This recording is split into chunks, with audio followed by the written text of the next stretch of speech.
Photo তোলা আর reels বানানোর জন্য সেজে গুজে চলে গেছিলাম জলেশ্বরে। আর সেই দিনকে আমরা কি কি করলাম সবকিছু তোমাদের সাথে এই ব্লগে শেয়ার করবো। তো চলো গাইস, বেশি কথা না বলে ভিডিওটা একদম প্রথম থেকে শুরু করি। উঠলো বাই তো কটক যায়, এখন আমাদের অবস্থাটা ঠিক এরকমই হয়েছে। 2 দিন আগেই আমি মেয়েটাকে বললাম যে চল আমরা এরকম ভাবে সেজে গুজে ফটোশুট করি, কিন্তু সেই সুযোগটা যে আমাদের এত তাড়াতাড়ি চলে আসবে আমরা কিন্তু কেউই ভাবতে পারি। যাই হোক, প্রথমে কিন্তু আমি চলে এলাম রীতিশাদের বাড়িতে। ওদের বাড়িতে এসে আমি শুয়ে বসে রয়েছি আর এইদিকেও আমার জন্য নিয়ে এসে জুস। এটা এনে আমাকে কি বলে জানো, বলে কি দেখ তোর জন্য আমি রান্না করে নিয়ে আসলাম। আচ্ছা তোমরাই বলো তো কি বলতে ইচ্ছা করে একে। জুস নাকি আমার জন্য রান্না করে নিয়ে আসে, কি আর কব।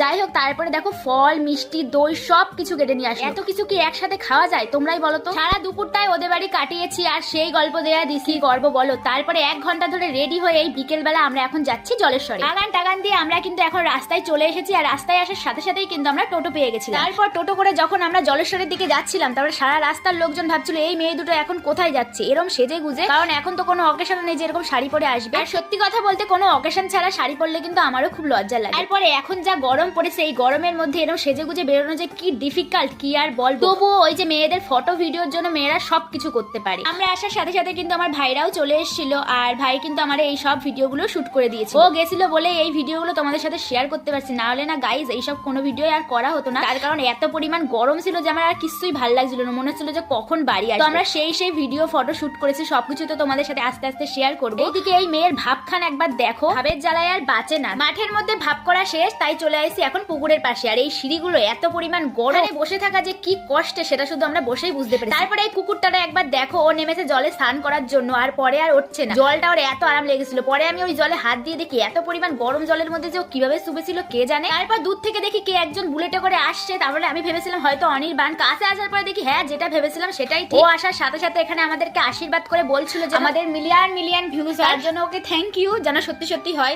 যাই হোক, ভালোই মজা হলো, ওরাও চলে গেল। তারপরে আমরা এখানে মাঠের এখানে বসে রয়েছি আর এত গরম, তোমাদেরকে তো বললাম আমি পুরো ঘেমে গেছি। এখানে এসে একটু বসে রেস্ট নিচ্ছিলাম, তাতেও শান্তি নেই। কখন যে ক্যামেরা অন করে চলে আসছে সেটা বুঝতেও পারিনি। আমি আবার কারে বলছি, আমিও তো ঠিক এমনই করি। যাই হোক, দেখো আমাদেরকে কেমন লাগছে তোমরা তো বললেই না। দেখেছো আমরা দুইজন আজকে পুরো ম্যাচিং হয়ে গেছে। কোনো রকম কোনো প্ল্যান ছাড়া যদি ম্যাচিং হয়ে যায় এই ব্যাপারটা কিন্তু দারুণ লাগে। সন্ধ্যা হয়ে গেছে আর আমাদের ফটোশুট কিন্তু শেষ। সন্ধ্যার টাইমটা কিন্তু জলেশ্বরে বেশ ভালোই ভিড় হয়, এই কারণে অনেক খাবারের দোকান বসে। আমরা খেয়েছিলাম ঘুগনি আর ও বাড়ির জন্য নিয়েছিল ভুট্টা।